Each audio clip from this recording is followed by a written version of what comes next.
పెళ్లైన 4 నెలలకే వివాహిత ఆత్మహత్య చేసుకున్న ఘటన శ్రీకాకుళం జిల్లా జింకిపద్రలో చోటు చేసుకుంది.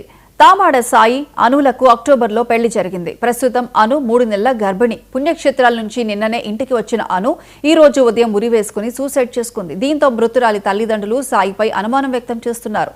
ఈ మేరకు పోలీసులు ఫిర్యాదు చేశారు. కేసు నమోదు చేసుకున్న పోలీసులు దర్యాప్తు చేపట్టారు.